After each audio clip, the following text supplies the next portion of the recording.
Beth, a gente começa mais ou menos ali em 1970, um pouco antes, na verdade, quando começa justamente essa história, essa movimentação, quando a gente pensa na história da UFSCar, a movimentação para que a universidade venha para São Carlos.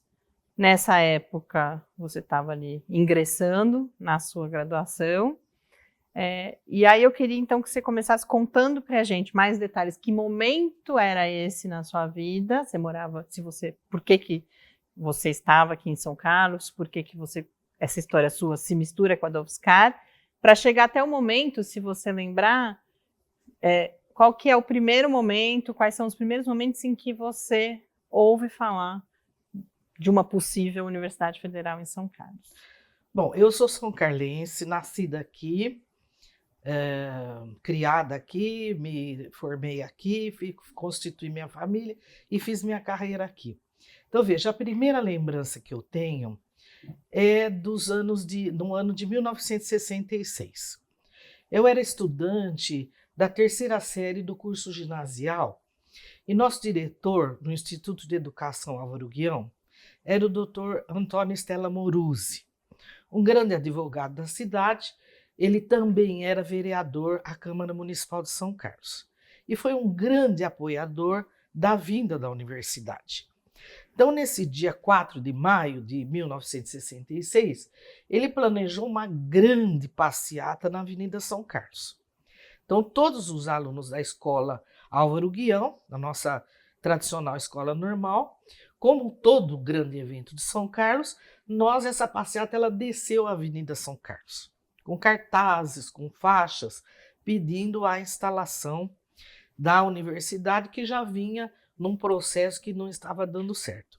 Então, essa é a minha primeira memória que eu tenho da UFSCar, né, como estudante no ensino da escola pública municipal, do município, batalhando por essa instalação. Um dia que tem uma foto que é muito emblemática, né? Essa passeata, aqui na UFSCar tem uma foto dela. Muita gente, foi uma grande manifestação na cidade em prol da vinda. E depois já minha lembrança já vem mesmo com a instalação, não é? Era algo que a gente não sabia que era muito bom, mas a gente não sabia como seria, não é? Então, no começo, a gente tinha um certo estranhamento. Por quê? Porque era algo que estava para além da cidade. Então, nós tínhamos o frigorífico, ali no final da avenida, o frigorífico São Carlos, da família Fialdini, a rodovia, que não era duplicada, e após a rodovia, a universidade. Então, a gente via nesse começo com um certo estranhamento, não sabia o que ia acontecer, mas sabíamos que era algo muito importante para a nossa cidade. Então, são as primeiras lembranças que eu tenho. E quando eu terminei o curso de formação de professores no Instituto de Educação Dr. Álvaro Guião, foi uma grande oportunidade fazer o vestibular, porque eu terminei o curso em 69 e os cursos da universidade, eles se iniciaram em 1970. Mas, como ela nasceu com essa vocação tecnológica, essa vocação de ousadia, de visão de futuro, eu não me encaixei, minha vocação era mais para a área de humanas. Então, várias amigas vieram fazer engenharia de materiais, o curso de licenciatura em ciências, mas eu optei em fazer o curso de biblioteconomia e documentação aqui da nossa cidade. Uhum. A gente ouve várias vezes já histórias de que esse momento inicial, você falou desse estranhamento inclusive geográfico mesmo, né, de ver aquela coisa que era além da rodovia, e sempre ouvi contar de momentos inclusive de tensão e da cidade, você tinha gente de fora vindo para a universidade, no momento que você faz as contratações. Você lembra disso, dessa época, assim, da cidade também talvez se ressentir um pouco desses forasteiros ou dessa coisa que vinha de fora? Na minha memória sempre foi algo muito importante. A população sempre valorizou muito a vinda da universidade. Uhum. Agora, é certo que várias pessoas também da cidade participaram do processo. Por exemplo, Só que estou aqui lembrando a dona Carminda, que foi minha professora no curso de biblioteconomia. Então, o professor Mário Tolentino. Então, também eram pessoas de muito renome na cidade que ajudaram também a construir. Aproveitando que você falou de Dona Carminda, essa é uma personagem que eu acho que é pouco falada, né, na história da universidade. Eu ouvi falar muito dela em outras comemorações, cheguei a conhecê-la, inclusive, por conta da história do sino e tal. Se você puder contar um pouquinho mais quem era a Dona Carminda e qual A foi essa dona participação Carminda, dela. ela era uma portuguesa, professor, doutora em letras pela Universidade de Coimbra, e ela sempre foi professora. O marido dela era o vice-cônsul de Portugal, eles moravam numa casa muito bonita perto da estação, e ela se dedicou a dar aulas, ela era professora. E ela foi muitos anos professora do Colégio São Carlos e também lecionou na Escola de Biblioteconomia. Era, assim, uma pessoa de conhecimento eclético. Então, ela, ao mesmo tempo que dava aula de português, dava aula de cultura científica, dava aula de introdução à cultura artística, dava aula de literatura, quer dizer, ela era muito eclética em seu conhecimento, né? Por outro lado, o marido dela, o Manuel de Castro Ferreira, ele tinha uma grande serraria, a Serraria São Carlos. Ela tinha também uma quinta, não me lembro se era a Quinta da Boa Vista, em que ela plantava flores. Então, eu me lembro que nossa aula na escola começava às 7h10 da manhã, ela já chegava com um ramalhete de flores que colhia lá na quinta dela, já o dia tinha começado há muito tempo. Ela foi uma pessoa muito influente, né? Foi diretora da escola por um tempo e ficou aí reconhecida, né, na cidade, e até nós tivemos a ideia de fazer da casa dela, que estava abandonada até pouco tempo, um grande centro cultural, que ela tinha no piso inferior uma grande biblioteca. Então, Dona Carminda foi uma figura de renome. E dizem que da universidade ela colaborou e trouxe o sino, que veio de Portugal, e que quando foi o primeiro dia de aula, parece que o professor Barba que hasteou a bandeira e tocou o sino e ficou, parece que eram 100 alunos e 10 professores, parece, né? Nesse começo. E até hoje a gente tem não o mesmo sino, mas o sino aqui no mesmo lugar para marcar essa história, inclusive. Foi por causa disso que em um desses aniversários, não lembro qual deles, eu ouvi falar dessa história. É muito bom que a gente possa registrar aqui hoje.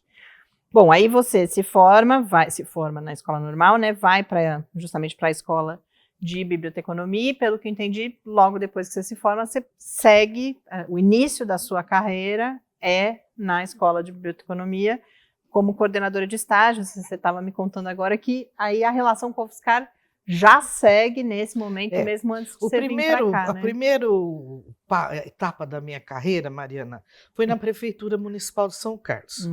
Eu fui trabalhar como técnica em documentação na assessoria de planejamento, uma grande arquiteta local, a Luísa Batalha, na gestão do Mário Maffei.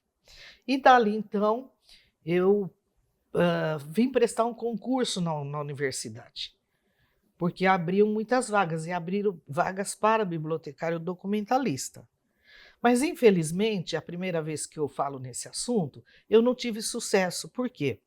Eu era muito boa aluna, passei em todas as provas em primeiro lugar, de informática, inglês, conhecimentos específicos, gerais, mas havia, naquela ocasião, uma entrevista e tinha um perfil que eu não me encaixei, porque eu havia saído de 2 anos de estágio no Centro de Processamento de Dados da USP, e nós, naquela época, em 1970, com processamento em lote, nós não tínhamos online, nós informatizamos a biblioteca. Então, eu vim com essas ideias de informatização, que na ocasião, para montar a biblioteca central da UFSCar, não era de interesse.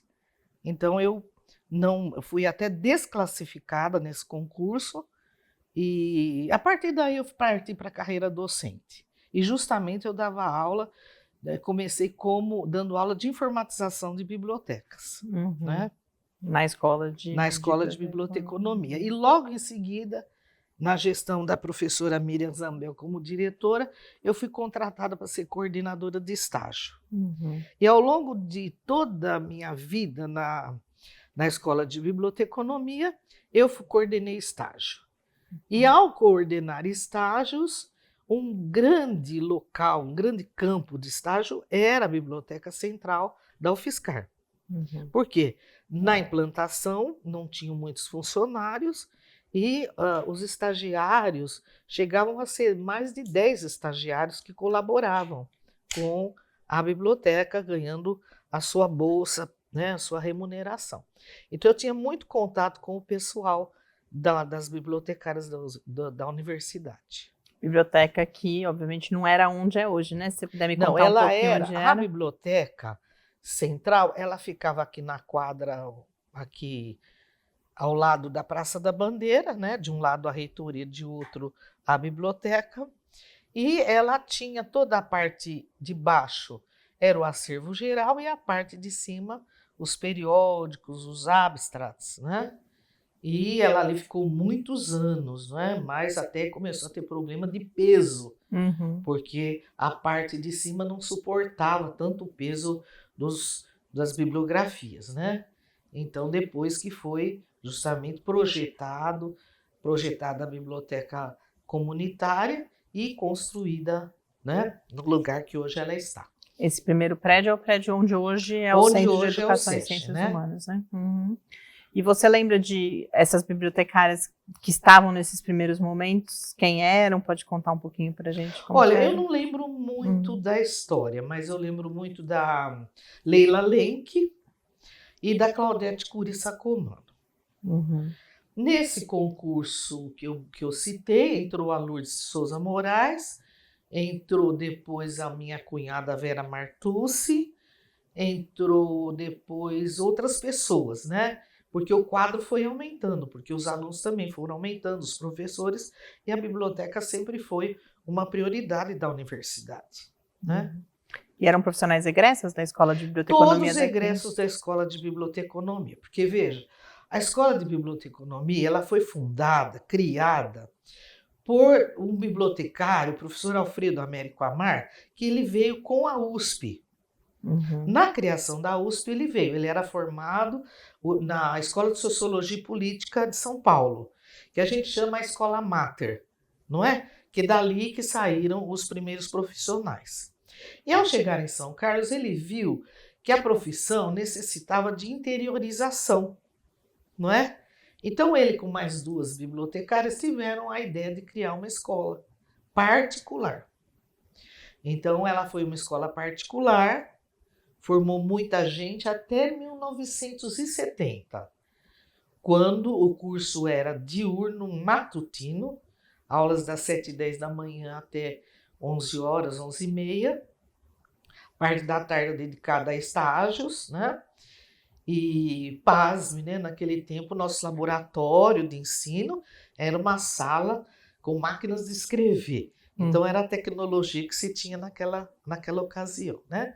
Aí, a partir de 70, a escola, junto com a Escola de Educação Física de São Carlos, que também era particular, elas sofriam de dificuldades financeiras, né? E aí foi criada a Fundação Educacional São Carlos, uma fundação municipal de ensino. Então eu peguei essas 2 etapas, né, essas 2 fases. Como estudante, né? Como estudante, depois como estudante foi a particular, né? E como docente eu peguei essas 2 fases também, porque eu era professora e até ajudei, quando na Fundação Educacional, a fazer a mudança na nossa secretaria. Eu tinha uma perua variante, que a família era grande. Então, ali eu levei toda a documentação escolar dos alunos para o campus Rui Barbosa, ali na Rua São Sebastião. E depois você vive, então, mais uma transição, daí já nos anos 90, uma transição, entendo que tanto na sua vida, quando você ingressa como docente na UFSCar, mas, de certa forma, traz com você, inclusive, ou ela traz você junto com ela, o próprio curso de biblioteconomia e esses 2 cursos estavam na FESC, né? Então, na verdade, Mariana, eu, em 1984, Eu fui eleita diretora da escola. Uhum. E lá fiquei por 8 anos como gestora da escola, né? Peguei toda a história do curso de biblioteconomia, que era de 3 anos, passou a 4, novo currículo, não é? Depois nós abrimos curso à tarde também. Depois passamos para ter curso só noturno. Então eu fui diretora lá 8 anos. E nisso a gente já percebia que o município ele não tinha condições de ser mantenedor do ensino superior. Então nós vivíamos com certa dificuldade, mesmo os alunos pagando mensalidades sociais. Uhum. E isso foi, enquanto a docência foi na base da paixão, da missão, isso foi. Mas com a revolução tecnológica que se aproximava, não dava mais para não se pensar em ter computadores na escola. Então já ultrapassava o poder de investimento do município. E mesmo os professores eram muito compromissados, mas ganhavam por hora aula, eram condições mais precárias de trabalho, ao ponto que vários de nós fizemos a carreira, mestrado especialmente, às nossas expensas, não é? Sem qualquer apoio da instituição. E veja, Mariana, por que eu estou contando isso? Porque ao perceber tudo isso, eu liderei uma campanha pró-federalização da FESC. A gente era um pouco ingênuo, era para federalizar a FESC plenamente. Então foi até algo muito criativo, porque nós fizemos um manifesto, considerando isso e aquilo, várias considerações, e reivindicando então essa incorporação. Em anexo tinha um formulário de adesão. Quem concordasse com isso, que assinasse. Então foi uma grande mobilização, tanto da educação física como da biblioteconomia, e conseguimos muitas adesões de autoridades, de instituições, de entidades. E isso tudo, então, com o ofício, encaminhamos à reitoria da universidade. Haviam já tido 2 iniciativas antigas pró-federalização, prefeitos que mandaram. Em 1979, o Antônio Maci mandou uma carta e depois o Danhone de Mello mandou uma outra carta, acho que em 83, quando eu já era diretora. E qual o argumento que era? Que o município tinha se dedicado muito à instalação da universidade. Uhum. Né? Tinha apoiado, tinha desapropriado a fazenda.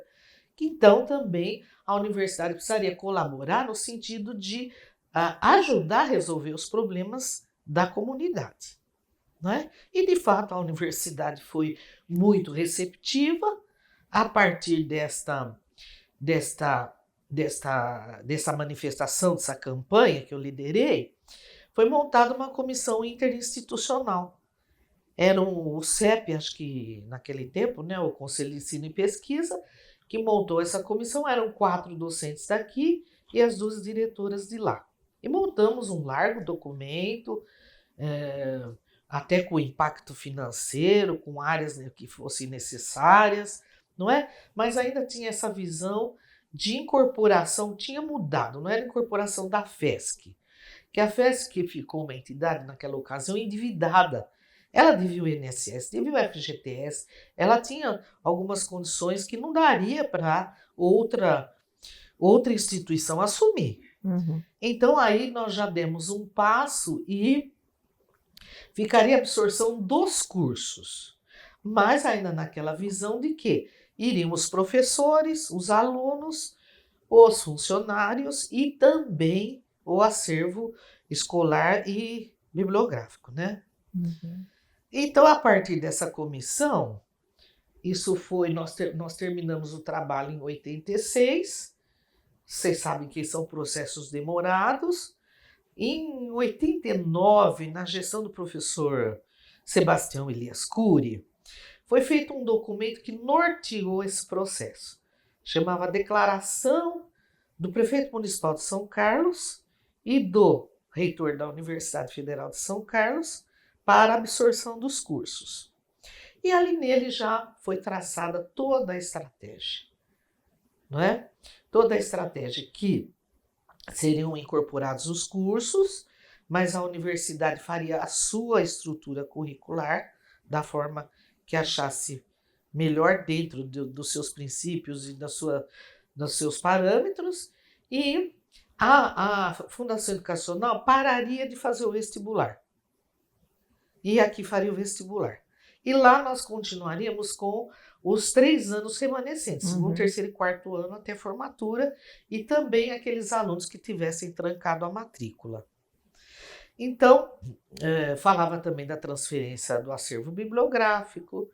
Então foi assim, o que se planejou naquele documento, na gestão do professor Sebastião Cury, foi o que resultou no convênio em 1993, certo?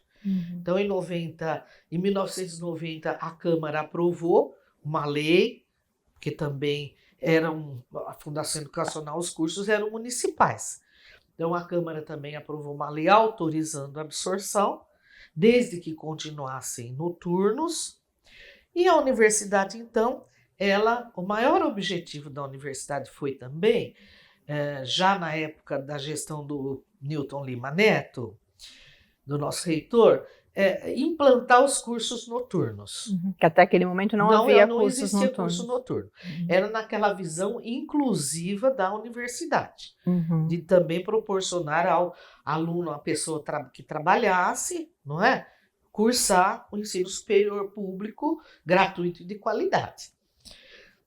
Então, veja, depois do convênio, foi montado assim, eu até me lembro, e só não posso esquecer, que parece coisa do destino. O convênio foi assinado, Mariana, no dia 11 de maio de 1993, no dia do meu aniversário. Uma grande solenidade na Câmara, e para nós foi uma grande festa.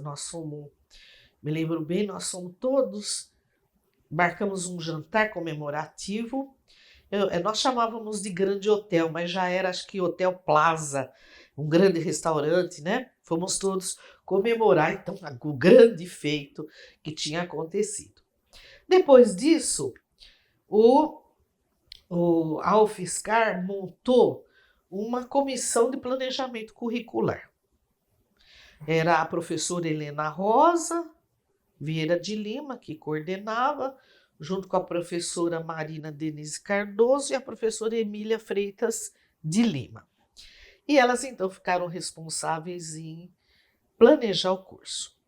Aí eu posso te dizer que foi uma etapa difícil para a nossa comunidade da FESC, porque essa comissão ela ficou trabalhando, mas houve um distanciamento. Então, nós não fomos chamados para sermos ouvidos e ficamos preocupados, o que está acontecendo, e até que resolvemos, eu e a professora Rosmeire Marino Nastre, nós estamos muito enfronhadas na parte do ensino de biblioteconomia, documentação e ciência da informação, e a gente fazia parte da Associação Brasileira de Ensino. Nós éramos muito ativas e muito presentes na discussão do ensino na área, da formação na área. Então, nós apresentamos para o professor Newton, como reitor, uma estrutura curricular. Quando eu olho, ela foi muito bem feita, muito consistente, e ela previa 3 ênfases eletivas: a informação científica e tecnológica, a informação social e a informação histórica, pensando toda essa parte já de memória, né? Que ainda naquela ocasião nós não tínhamos cursos de arquivologia implantados no país, né? Então, com essa proposta, a comissão nos atendeu, nos escutou e, de fato, aí levaram em consideração as ênfases, e o curso foi montado com 2 ênfases: a informação pública e a informação especializada. E nisso tudo, então, Mariana, nós tínhamos que prestar os concursos. Mas, nessa visão de ciência da informação, ao planejarem os concursos, foram 5 concursos. 4 abertos para qualquer área do conhecimento. A pessoa podia ter formação em qualquer área. E uma só fechada para os profissionais da área. Então, Foi assim um momento difícil na minha carreira, porque ninguém passou nos concursos, só eu.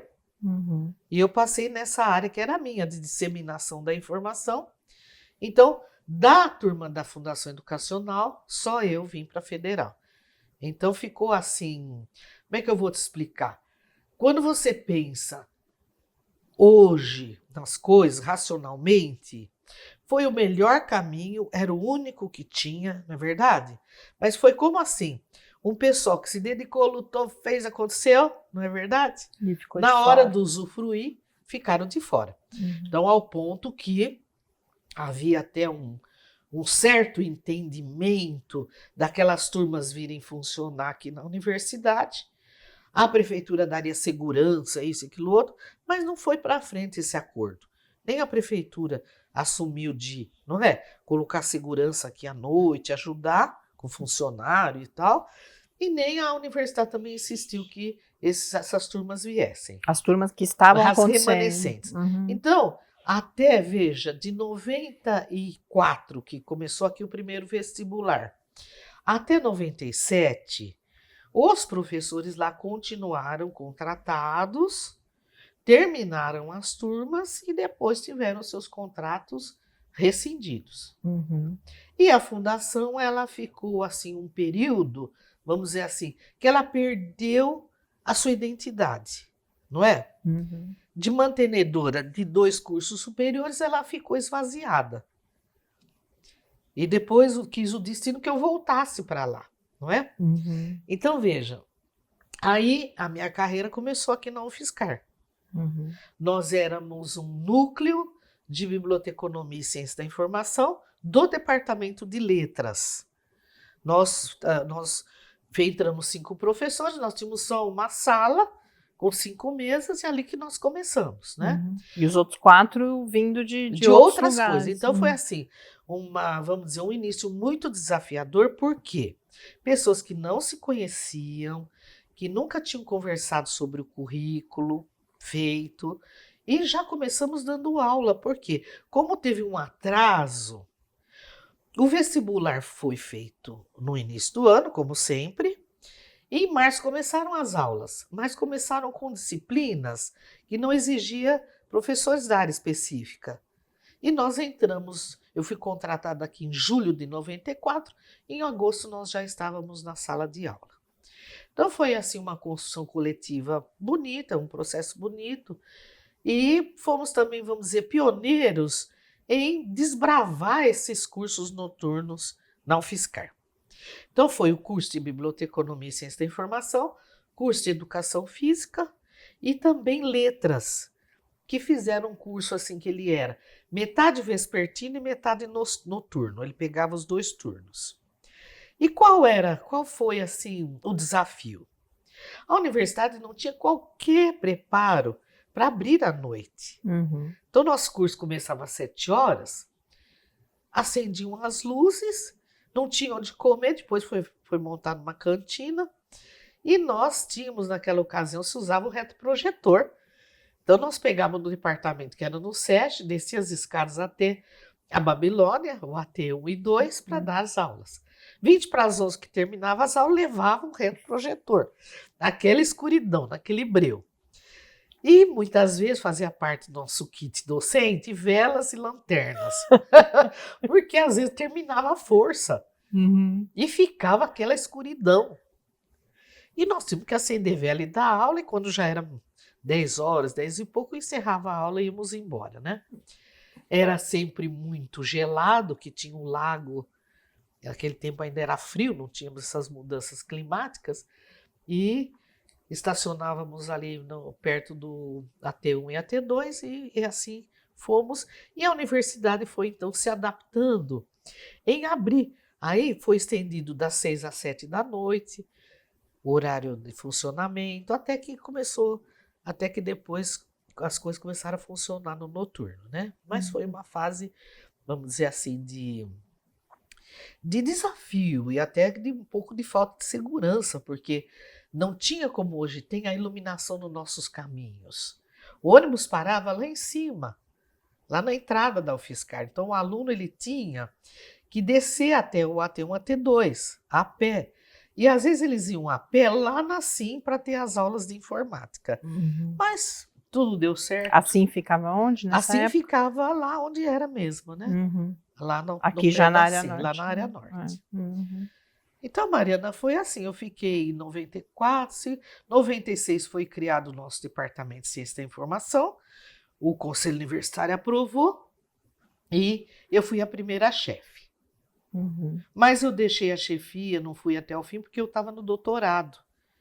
Então, para escrever a minha tese, eu me afastei da chefia. Mas fiquei de suplente mais 2 gestões, né? Apoiando ali. E nós funcionávamos como núcleo, como eu disse, e depois, já como departamento, que a biblioteca comunitária tinha mudado para o prédio novo, e nós ocupamos, na parte superior do prédio da diretoria do SESC, nós ocupamos a ala, assim, entrando a ala direita. Então ficou bem montado o departamento, tinha secretaria, sala da chefia, sala de reuniões, gabinetes 2 a 2, né? Aproveitamos umas estantes da antiga Biblioteca Central, que lá ficou tudo bonito na comunitária, todos os móveis novos. Então ali ficou o nosso departamento. Aproveitando que você falou do doutorado e da biblioteca comunitária, a gente esse ano celebra os 30 anos da BCO também, e você estava falando que o seu trabalho de doutorado envolve profissionais da biblioteca comunitária, e você estava aqui, agora você está contando para a gente, justamente quando ocorre essa mudança. Qual foi, então, essa sua relação com a biblioteca comunitária já no início do seu funcionamento? O que isso significou, inclusive, para você, como docente ali dessa área, esse movimento que estava acontecendo, essa opção por ser uma biblioteca comunitária, inclusive? A biblioteca comunitária, ela sempre foi uma grande parceira do curso. Apesar que no começo havia certas divergências de pensamento, sabe? Faltava um equilíbrio entre as duas equipes, de lá e de cá. Mas isso foi sendo superado. E os alunos continuaram a colaborar, e nós, os professores, fazíamos muitos projetos para a comunitária. Certo? Projetos de extensão, de treinamento, de iniciação científica, não é? E a minha tese de doutorado, ela foi lá. Eu fiz o doutorado em educação na área de metodologia de ensino. E lá eu aprendi um referencial que me é muito caro, da epistemologia da prática, que a prática produz conhecimento, mas que esse conhecimento ele precisa ser objetivado, ele precisa ser sistematizado. Então eu fui fazer minha tese no serviço de referência da biblioteca, que é o quê? O atendimento, onde se atende o usuário. E lá tinha a Cristina Abraão, tinha... eu não lembro todos, mas eram 5 bibliotecários. E eu fiz a minha pesquisa de campo, que eles chamam de observação à sombra. Onde eles iam, eu ia. Eu fiquei meses vendo o atendimento que eles davam. A partir dali, eu perguntava, fazia entrevista. Por que você fez assim? Por que você fez assado? Até que, então, eu encerrei a coleta e a minha dissertação é a voz dos bibliotecários da ocasião. Que ele é cheio das palavras. Até teve já essa que eu falei, a Cristina Abraão, até já faleceu. E ela tinha naquela ocasião, me lembro bem, era uma coisa extraordinária de criativo, se chamava Base de Dados para Já. Ela bolou um sistema que ainda não era bem informatizado, mas tudo que ela respondia de pergunta de um usuário, ela guardava, certo? E foi informatizando. Até que, quando vinha outro fazer a mesma pergunta, ela recuperava. Não se tinha o Google da vida, né? Então, eram bibliotecários muito comprometidos. E a referência atendia, como você bem sabe, toda a comunidade de São Carlos. Os alunos de primeiro e segundo grau, de ensino fundamental e médio. Então, foi uma área muito bonita que foi a referência. E ali, então, eu fiz e foi analisado sob essa perspectiva, né? E a imagem que ficou era que eles eram uma ponte entre o conhecimento e o usuário, né? Mas era uma ponte muito bem estruturada, muito bem cuidada, porque eles de fato atendiam muito bem os usuários. Então essa foi minha tese, uma tese que eu usei referenciais da área de educação, não é? Então, eu fiquei doutora em educação, né? Foi minha área de formação, mas em metodologia de ensino, que também, vamos dizer, complementou o mestrado que eu fiz na PUC de Campinas. Como era muito difícil entrar na ECA, na Escola de Comunicações e Artes da USP, eram pouquíssimas vagas. Quando abri o mestrado na PUC, na Pontifícia Universidade Católica de Campinas, eu fui cursar. E meu orientador foi um americano, o professor Gaston Litton, que tinha muita experiência na América Latina. Ele ficou muitos anos em Medellín, na Colômbia. Então, ele era muito conceituado e ali também eu fiz na área de metodologia de ensino. Então, foi como que uma complementação, uma continuidade dos estudos, né?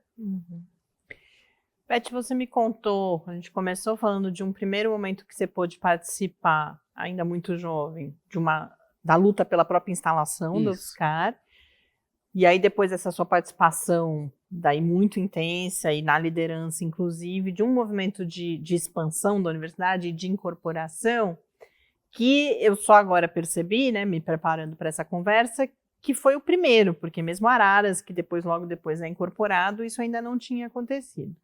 E aí depois, em vários momentos da sua vida, daí já nessa sua trajetória profissional, em diferentes lugares, né, como docente, depois na chefia de gabinete, tantas outras atividades que você se envolveu aqui, você foi acompanhando outros momentos de constituição dessa universidade com lutas semelhantes, digamos. Então a gente tem Araras, depois Sorocaba, Lagoa do Sino, toda a expansão que acontece com o Reúne, você fala de cursos noturnos, e depois essa característica da inclusão vai se concretizando em N outras coisas, até essa universidade ser referência, por exemplo, nas ações afirmativas. Então, como é para você, tendo participado desses momentos lá no início, né, das primeiras vezes em que essas coisas aconteceu, depois ter testemunhado todos esses momentos e hoje olhar para essa universidade com a cara que ela tem aos seus 55 anos? Veja, eu vejo assim que a universidade, ela sempre teve professores e dirigentes muito ousados, não é? Então, eu vejo que a universidade ela começou e ela não parou de se expandir, né? A universidade sempre ela foi crescendo, avançando em todas as coisas, quer seja no número de cursos, não é? No número de campus, número de cursos, de centros, de departamentos, não é? Então ela foi sempre se expandindo. Até acho que na última expansão do Reúne, quando eu já estava na chefia de gabinete, nós não tínhamos ideia do tamanho da expansão que a gente estava fazendo, né? Com Lagoa do Sino. Então eu vejo assim que a universidade ela está cumprindo seu papel social, mas eu acho que essa expansão ela também trouxe. Uma vez eu lembro do Haddad, né? Nós fomos inaugurar a biblioteca acho que de Araras. E os alunos reclamaram, mas não tem quadra, não tem isso, não tem aquilo. Ele falou, calma gente, isso são as dores do parto, não podemos ter tudo uma vez só. Fernando Haddad. Fernando Haddad, que era o nosso ministro, não é? Então, veja, eu também acho que toda essa expansão, ela trouxe muitas coisas boas, mas também trouxe muitos desafios para todos da universidade, não é? Por quê? Porque foi uma grande expansão. E algo que foi uma experiência, vamos dizer, inusitada, não é? Então começa de ter campus fora, da gente pensar toda a estrutura multicamp como ficaria, não é? Eu me lembro que o professor Pedro Galetti falava, aos braços, nós temos que ter os braços das pró-reitorias. Então, foi uma construção, vamos dizer, muito compromissada, muito comprometida, muito competente, com a participação de muitas pessoas, né? A gente deve muito a todos que participaram desse processo de expansão, né? E você também me falou, quando você me conta a história daquele concurso em que você não é aprovada, por uma característica de já estar vendo à frente, inclusive, do que estava sendo pensado naquele momento. Aí eu faço uma conexão com um lugar com outras coisas que você me contou aqui hoje, mas com o lugar que você está hoje, que é o Instituto de Estudos Avançados Estratégicos, que a gente pode pensar como um lugar de fronteira também na universidade, desse olhar para o futuro. Então, fazendo essa reflexão, eu queria que você me dissesse, e à luz dessa conversa e do que ela mobilizou em você hoje, o que é a UFSCar para você, mas também o que você vê que você foi e é para a UFSCar, como que é essa relação, o que ela significa para você, mas se você sente também que você veio construindo aqui uma história, um legado, o que você deixa e continua deixando ao seguir trabalhando aqui para essa universidade? Olha, o que a UFSCar é para mim, ela é um lugar de trabalho, né? Uhum. Eu sempre gostei muito e fui muito, sempre dedicada, apaixonada pelo trabalho que eu faço. Então, é um local de trabalho, é um local que eu tenho, assim, vamos dizer, laços afetivos e profissionais. Fiz aqui muitos amigos, muitos colegas de profissão, muitos parceiros de docência, de pesquisa, não é? Então, para mim, é uma coisa muito importante na minha vida, o UFSCar. E que legado eu deixo? Eu deixo esse legado de trabalho, não é? De compromisso. Então, veja, hoje, até me sinto aos 74 anos, que vou completar, uma certa pessoa afortunada, não é? Porque eu estou colocando a minha senioridade, não é, Mariana? Uma senioridade que é feita de conhecimento da carreira, experiência de vida. Estou colocando isso à disposição da universidade como professora sênior. Mas, ao mesmo tempo, eu cresço muito ao conviver com outras pessoas da nossa equipe lá no Instituto de Estudos Avançados, não é? Outras equipes que eu participo de vários grupos de trabalho e comissões, não é? Vamos dizer, essa relação intergeracional é muito boa, não é verdade? E me sinto afortunada porque estou, como você fala, vendo coisas na fronteira do conhecimento. Então, a semana passada, quem diria que eu ia assistir uma palestra de biologia quântica? Nossa, meu Deus, o que é isso? Não é? Então, eu acho assim que, apesar da idade, a, a, a pessoa continua com, vamos dizer assim, uma boa reserva cognitiva. Então, eu sou defensora dos professores sêniores aqui na universidade.